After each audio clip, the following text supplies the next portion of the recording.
His day of total vindication has arrived. After some rocky moments, this fantastic football career has come circle, and most critically, on his terms.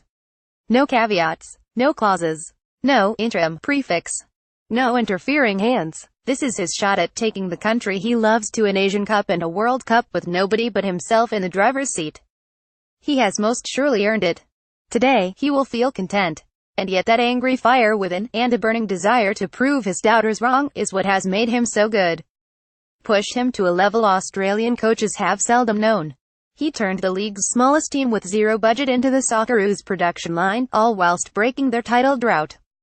Then he took the seemingly unfixable Sydney FC and made them into Australian football's very own Bayern Munich, so dominant it seemed unfair they should play in the same league.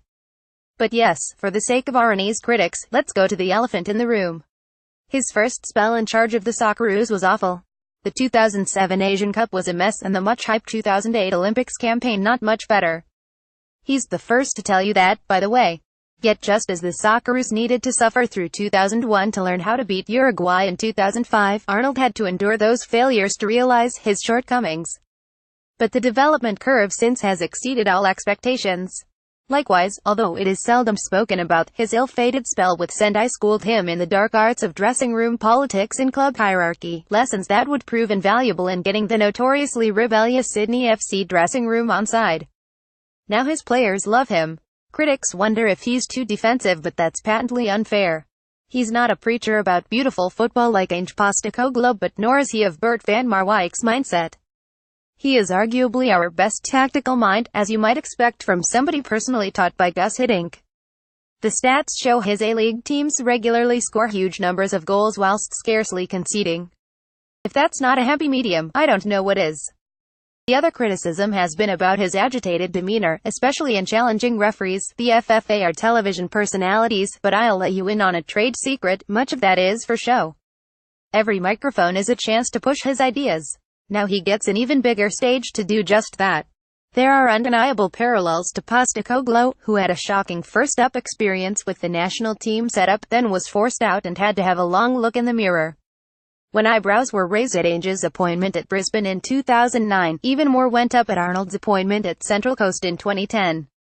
The industry underestimated the scope of their self-reflection and desire to win. They now sit unchallenged as Australia's number 1 and 2 coaches. Their worlds have overlapped yet again. Postecoglou has gone to Japan, Arnold to the national team. And their heir apparent, Tony Popovic, who is hopefully sitting on a beach somewhere, relaxing for the first time in years, is now the obvious choice to replace Arnold at Sydney FC. Destiny of all three seems inexorably intertwined. As for Arnie, it's a measure of his character that he'll now double down on winning this year's domestic title. He is unbelievably desperate to leave there as the first coach in A-League history to win back-to-back Premier's plates. He will then go to the World Cup, and whilst not directly working with Van Marwijk, will be looking to squeeze any edges he can from the Dutchman. There's bound to be some new ideas for the journey ahead. It won't be an easy road, for as we've recently seen, Australia's status as an Asian power is under huge threat, with success in UAE 2019 and qualification for Qatar 2022 anything but assured. But given all he's achieved in the past decade, and all he's done for the game in this country, would you want anyone else in charge?